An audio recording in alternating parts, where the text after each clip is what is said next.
जय श्री राधे कृष्ण जरूर लिखें। आपकी यह भक्ति हमारी इस यात्रा को और भी अद्भुत बनाएगी। तो चलिए बिना देरी किए इस दिव्य यात्रा की ओर बढ़ते हैं। श्री कृष्ण कहते हैं, मनुष्य जब स्वयं के साथ समय बिताना सीख जाता है तो उसे जीवन का असली स्वरूप समझ में आने लगता है। आत्मचिंतन ही वह मार्ग है जो उसे सत्य, शांति और आत्मज्ञान की ओर ले जाता है। कई बार हम जीवन की भागदौड़ में इतने उलझ जाते हैं कि खुद को ही भूल जाते हैं। हर दिन नए लक्ष्य, नई उम्मीदें और समाज की अपेक्षाएं हमें घेर लेती हैं। लेकिन जब हम अकेले होते हैं तो हमें अपने भीतर झांकने का अवसर मिलता है। यह अकेलापन कोई अभिशाप नहीं, बल्कि एक अनमोल उपहार है जो हमें खुद को समझने और अपने जीवन के लक्ष्य को स्पष्ट करने का मौका देता है। कल्पना कीजिए, एक शांत झील के किनारे बैठे हुए हैं। अगर पानी में लगातार हलचल हो तो उसमें अपना प्रतिबिंब देख पाना असंभव हो जाता है। लेकिन जब पानी स्थिर होता है तो हमारा चेहरा साफ दिखाई देता है। ठीक वैसे ही जब हम अकेले होते हैं और बाहरी दुनिया की हलचल से दूर होते हैं तो हमें अपनी असली पहचान देखने का अवसर मिलता है।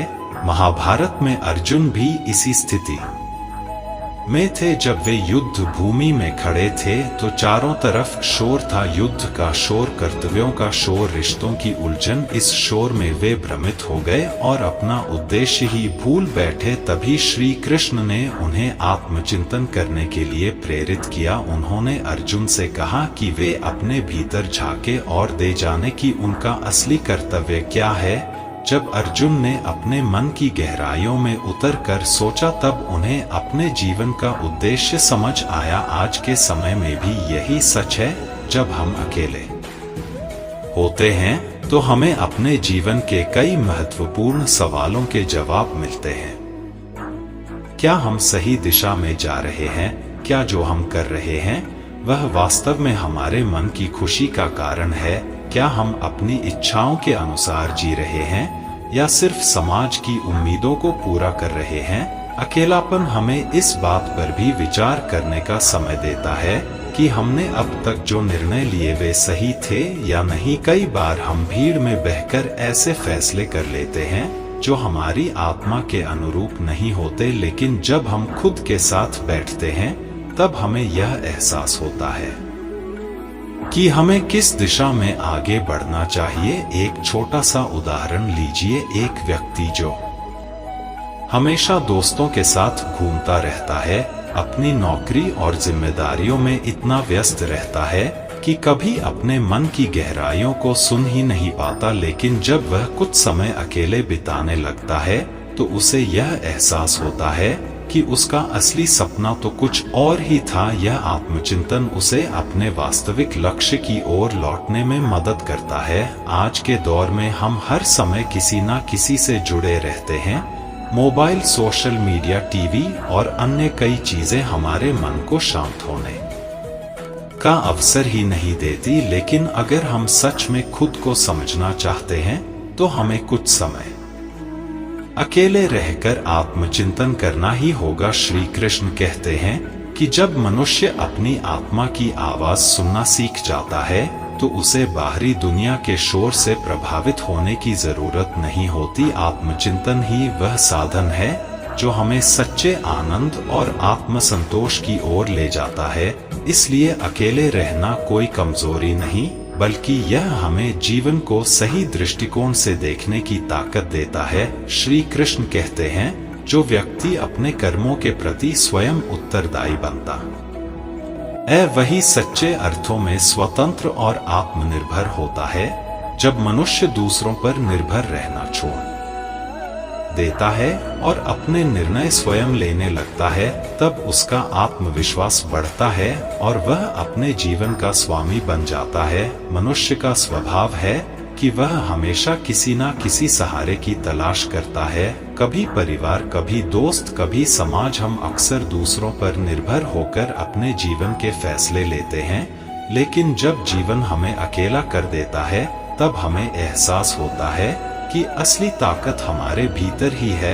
अकेले रहने से हमें यह सीखने का अवसर मिलता है कि हम अपनी परेशानियों का हल खुद निकाल सकते हैं और अपने निर्णय खुद लेने में सक्षम हैं। महाभारत में एक बहुत ही गहरा प्रसंग है। जब पांडवों को वनवास हुआ तब उन्होंने एक कठिन दौर का सामना किया। राजमहल में पले बड़े पांचों भाई जिन्हें हर सुविधा प्राप्त थी, अचानक जंगल में भटकने लगे। कोई सैनिक नहीं, कोई सेवक नहीं, अब उनके पास कोई सहारा नहीं था। लेकिन इस अकेलेपन ने उन्हें आत्मनिर्भर बना दिया। युधिष्ठिर ने धैर्य सीखा, भीम ने अपने बल को सही दिशा में प्रयोग करना सीखा, अर्जुन ने तपस्या करके दिव्यास्त्र प्राप्त किए, नकुल और सहदेव ने औषधियों और पशुपालन का ज्ञान प्राप्त किया। यही आत्मनिर्भरता थी जिसने उन्हें महान योद्धा बनाया। अगर वे राजमहल में ही रहते और सुविधाओं पर निर्भर रहते तो शायद कभी जीवन के संघर्षों से जूझने की शक्ति नहीं आ पाती। अकेलापन उन्हें तोड़ने के लिए नहीं आया था, बल्कि उन्हें आत्मनिर्भर बनाने के लिए आया था। आज के समय में भी यही सत्य है।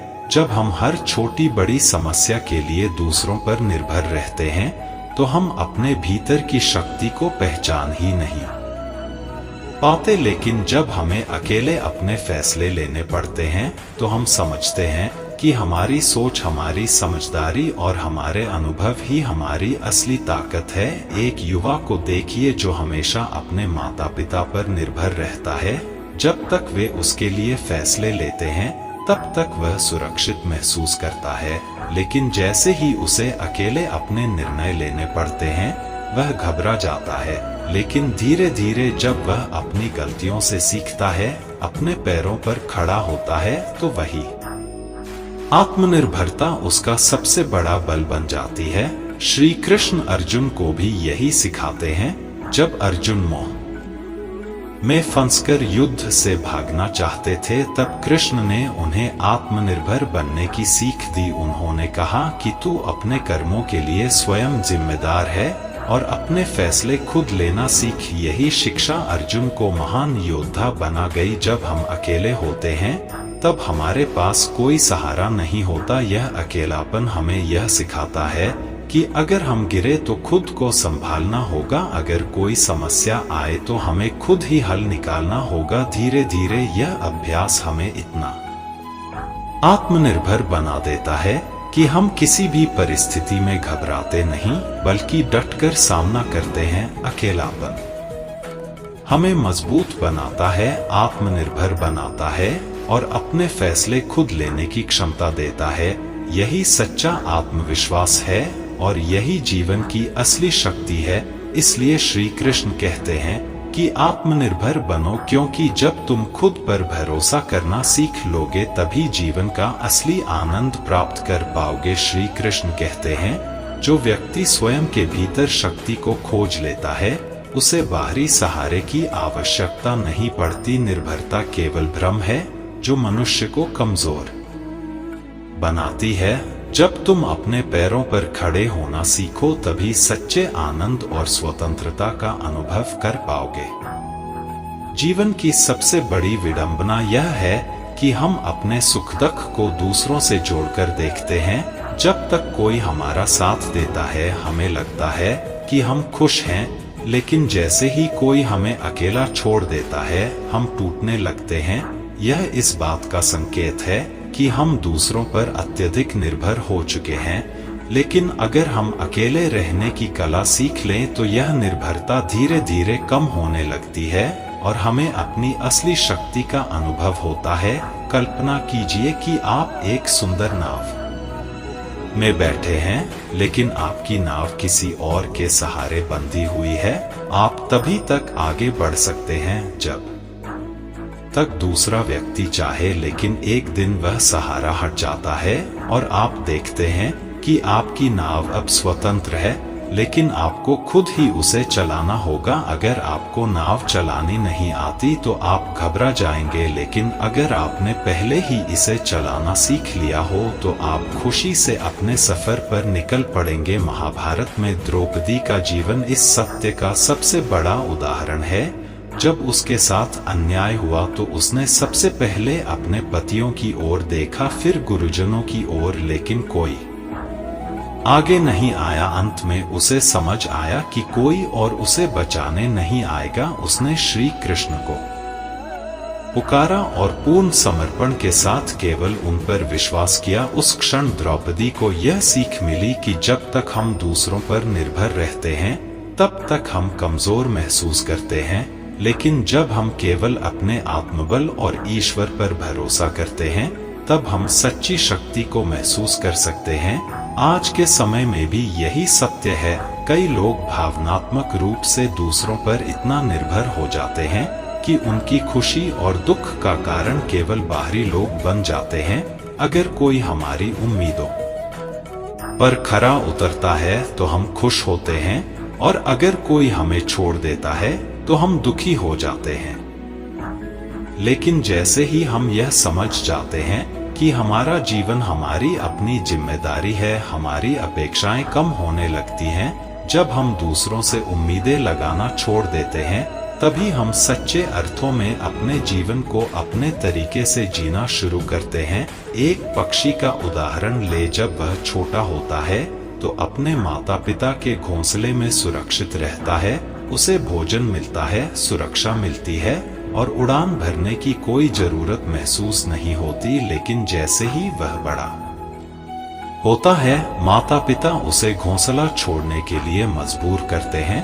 पहली बार जब वह अकेला उड़ता है तो उसे डर लगता है, लेकिन जैसे ही वह हवा में अपने पंखों की शक्ति को महसूस करता है उसे एहसास होता है कि वह खुद उड़ सकता है और अब उसे किसी सहारे की जरूरत नहीं। श्री कृष्ण हमें यही सिखाते हैं कि हमें अपने पंखों पर भरोसा करना सीखना चाहिए, ना कि दूसरों की शाखाओं पर बैठकर जीवन बिताना चाहिए। जब हम अकेले रहना सीखते हैं तो हमें दूसरों की स्वीकृति या उनके सहारे की आवश्यकता महसूस नहीं होती। हम अपने भीतर की शक्ति को पहचानते हैं और अपने जीवन को अपने अनुसार जीना शुरू करते हैं। यही आत्मनिर्भरता की सबसे बड़ी पहचान है। इसलिए जब भी जीवन तुम्हें अकेला कर दे उसे एक अवसर की तरह देखो। यह समय है अपनी नाव को खुद चलाने का, अपने पंखों को पहचानने का और अपने जीवन को पूरी तरह से अपने तरीके से जीने का। यही सच्ची स्वतंत्रता है और यही आत्मशक्ति की सबसे बड़ी उपलब्धि। श्री कृष्ण कहते हैं, रिश्तों की पहचान सुख में नहीं बल्कि कठिनाई के समय होती है। जब संसार तुम्हें अकेला छोड़ दे तब जो तुम्हारे साथ खड़ा रहे वही सच्चा अपना है। मतिभ्रम में मत पड़ो। जो जल के समान हर रूप में बहता है वही प्रेम और सच्चे संबंधों का प्रतीक है। जीवन में जब तक हम लोगों से घिरे रहते हैं तब तक हमें यह समझ नहीं आता कि कौन हमारे साथ वास्तव में है और कौन केवल परिस्थितियों के कारण हमारे करीब है।